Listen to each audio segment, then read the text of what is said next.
Hi, everybody. This is the Baseball Hut, the amazing, spectacular, terrific, the great one, the people's champion, your host, and welcome back to the Baseball Hut 2.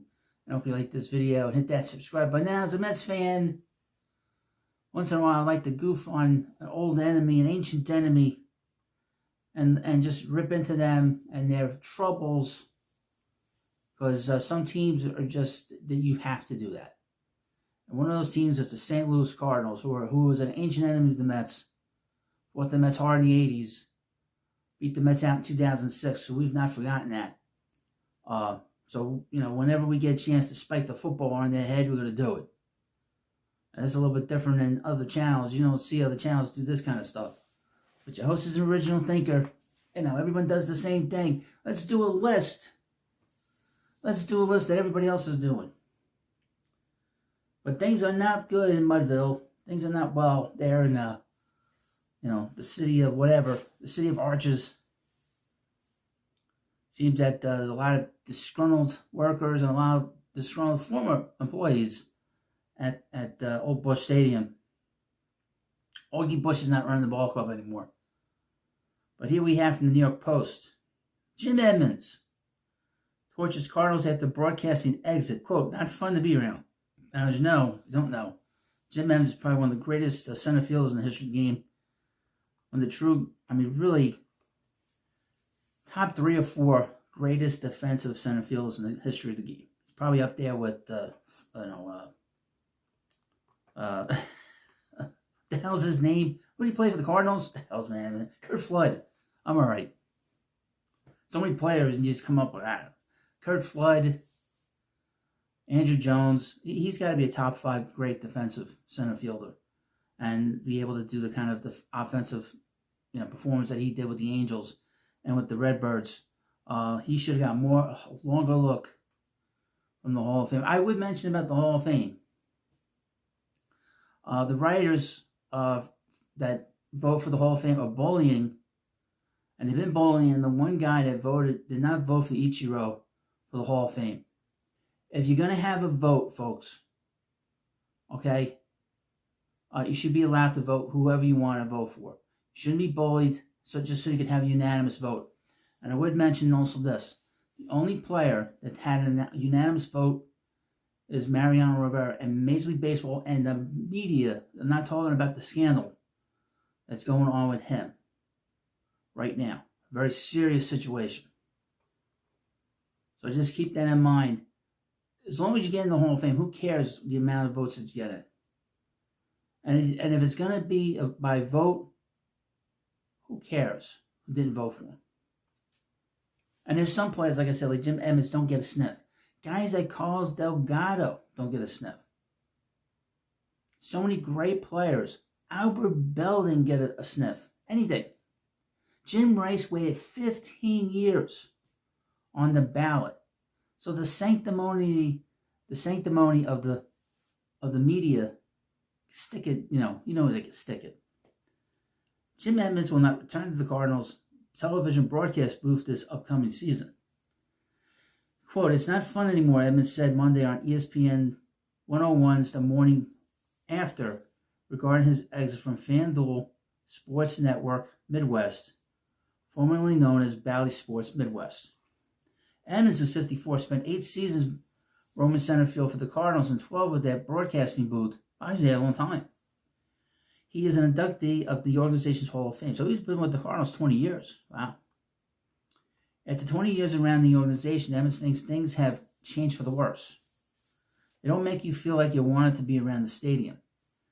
Everybody's great. It's just not the same. It's not the same organization. It's not fun to be around. Now, I would mention at the Cardinals, something has changed with them. I don't know what the problem is, but from afar, it looked like a very different team over the last 3 or 4 years. They got rid of Mike Schilt because they couldn't come up with some kind of agreement. They put Armor Marmol there, and it hasn't worked out. So I don't know what the problem is. I don't know all the details of the workings. I know that they hired Chaim Bloom. Chaim Bloom is a know-it-all that does nothing at all. and he works in the front office, but he's not the general manager. And the general manager there is Mosiak, and he's not going to the Hall of Fame. Okay. Though Edmonds, a 4-time All-Star, 8-time Gold Glover who won the 2006 World Series with the Cardinals, didn't mince his words regarding his thoughts on where the organization stands. Departure was mutual. Quote, my boss called me the other day and I didn't answer the phone, Edmonds said. I called him back the next day and said, the reason I didn't answer the phone yesterday is because I really didn't know what to say about this year. I'm not really sure I'm going to come back. He goes, I called to tell you that we don't know if we're going to have you back. Oh my God. You should have just said, I'm calling to tell you you're right. You're not coming back. You should have told him. Right, pussyfoot around. Edmonds responded, that is so awesome. You just made my decision for me. While Edmonds noted his displeasure with the attitudes permeating the organization, he's also not particularly enjoying his broadcasting itself. The game is so fast right now, you don't even have time to talk. They don't need 2 people in the booth. It's just commercial after commercial, Edmonds said. It's not the same anymore. Okay. Edmonds is no stranger to controversy, as most recently he drew criticism in 2023 when discussing Native American sports team names. Okay, what does that mean? Broadcasting wasn't Edmonds' only endeavor after his playing career, and as he also appeared on The Real Housewives. Okay, I don't care about that. But what was this? Hey, if anybody's watching this video, what is this controversy? Let me see. Now, meanwhile, please, of course, like this video. Okay. Maybe this is from a year and a half ago. It's an article. Again, from the New York Post. All right, now let me read you this article. I haven't read it. So again, from the New York Post. Jim Edmonds' monologue about Native American team names gets awkward. Okay. Let's see where this goes. Jim Edmonds has MLB Twitter outraged. St. Louis Cardinals legend, who's 53, is getting dragged online after discussing how some professional sports teams changed their names. As many consider the previous monikers racist and insensitive, with some voicing for Edmonds to do better.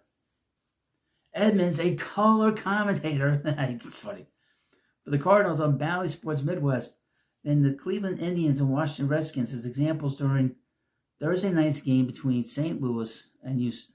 Okay.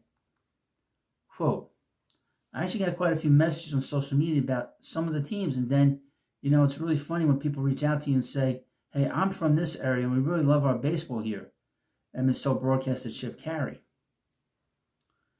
And somebody else will say, yeah, I wish they had the old name that they used to have. It's just funny to hear everyone's opinion. Carey then asked Edmonds what names he received inquiries on. The Spokane one. The 4-time MLB All-Star said, I got a couple of people reaching out and said they're from Spokane with the Indians. And I thought it was cool, okay? The Spokane Indians are a high A affiliate of the Colorado Rockies and did not undergo a name change when Cleveland adopted the Guardians' name in 2021. Well, why would they? They're a different organization. Okay. Edmonds then shifted gears to talk about the Guardians' name change, as well as the Washington Commanders, who were formerly known as the Redskins. I'm still shocked that we've changed so much as a whole that we're not allowed to have the Cleveland Indians anymore. The Guardians. Now, I would mention the Guardians are named after 2 statues in Cleveland. 2 cold government statues.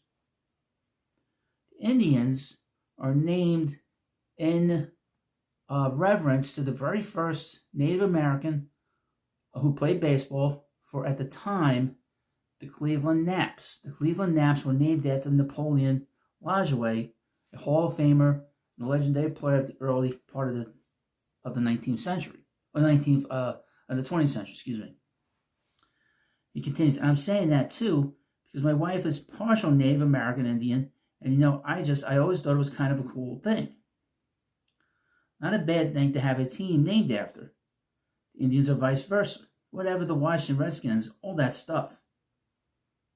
Okay, now, I don't necessarily disagree with him. I think the Guardians, Cleveland changing their name to the Guardians is a disaster. Okay? You whitewashed a culture that was being honored by the people that owned the team back when they named the Indians from the Naps. Now, before the Naps, they were the Spiders. The Cleveland organization screwed this up because they could have called the team the Spiders, gone back to the Spiders, but they didn't do that. And it would have been great for the kids. The kids could have dressed up like Spider-Man and done all kinds of great, cool stuff, and had all these great giveaways. Instead, they're the Guardians. I mean, that kind of just sums it up.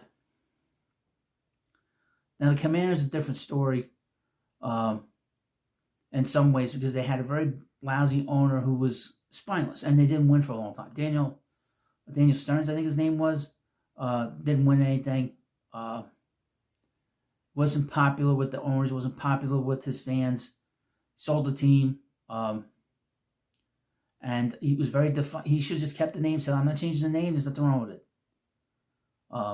But at that point, we were living in political correctness, and teams and a lot of people changed names of all kinds of stuff, trying to erase the past. Do not erase the past.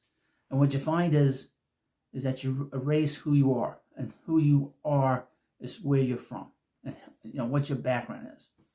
You can't erase that. You can't erase the past. And again, the Indians, we started out one thing, but you can see why they got rid of him. Among many things, it didn't seem like he was too happy doing it, and they probably wanted to give themselves another reason to get rid of him because of this, probably. That's the one thing that's still going on. We still got political correctness going on at the moment. Hopefully in a few years, all of it will be gone, but it's a very different video than you'll find anywhere else on the internet. But let me know what you think about this video. Of course, please subscribe to the Baseball Hut 2, and I'll see you later.